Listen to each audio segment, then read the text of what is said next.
শুভেন্দু অধিকারীর আত্মসহায়ককে হত্যার অভিযোগে বিজেপির বিক্ষোভ রঘুনাথগঞ্জে। বৃহস্পতিবার বিকেলে রঘুনাথগঞ্জের ম্যাকেঞ্জি মোড়ে এই বিক্ষোভ মিছিলের আয়োজন করা হয়। বিক্ষোভে উপস্থিত ছিলেন জঙ্গিপুর বিধানসভার নবনির্বাচিত বিধায়ক চিত্ত মুখার্জি সহ আরও অনেকেই। এদিনের বিক্ষোভ মিছিল থেকে দুষ্কৃতীদের বিরুদ্ধে কড়া পদক্ষেপ নেওয়ার কথা বলেন নবনির্বাচিত বিধায়ক চিত্ত মুখার্জি। মানসিক স্বাস্থ্যের জন্য সবার আগে যে নামটি মনে ভেসে ওঠে, সুস্থ মনের ঠিকানা মনোবীক্ষণ। যোগাযোগ নাম্বার 7477799516। বন্দে মাতরম, বন্দে মাতরম, ভারত মাতা কে, ভারত মাতা কে।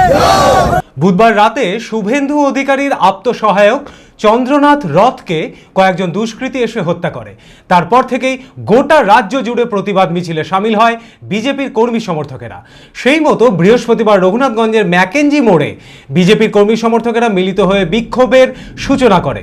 বিক্ষোভে উপস্থিত ছিলেন জঙ্গিপুর বিধানসভার নবনির্বাচিত বিধায়ক চিত্ত মুখার্জি সহ আরও অনেকে। এদিন নবনির্বাচিত বিধায়ক চিত্ত মুখার্জি বলেন, মন্ত্রিসভায় শপথ গ্রহণের পরেই যেন এই দুষ্কৃতীদের বিরুদ্ধে কড়া পদক্ষেপ নেওয়া হয়। গতকালকে আমাদের শুভেন্দুবাবুর পিএ আত্মসহায়ককে তৃণমূলের দুষ্কৃতকারীরা গুলি করে হত্যা করেছে। তার প্রতিবাদে আমাদের আজকে এই সভা শোক মিছিল। আমরা আবেদন জানাবো শুভেন্দুবাবুকে যে মন্ত্রিসভা শপথ গ্রহণের পরেই যেন কড়া পদক্ষেপ নেওয়া হয়, এই খুনিকে ছাড়া হবে না।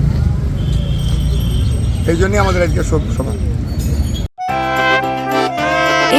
খোলা আকাশ অনেক তারার মাঝে রামধনু রঙে যেখানে সবাই সাজে সাজে, নামি হোক কিংবা দামি পেয়ে যাবে সব রকমই, ছোট হোক কিংবা বড় কেনাকাটা হোক আরো আরো, নতুন ফ্যাশনে নতুন tradition, Libas family store, Libas Libas Libas family store.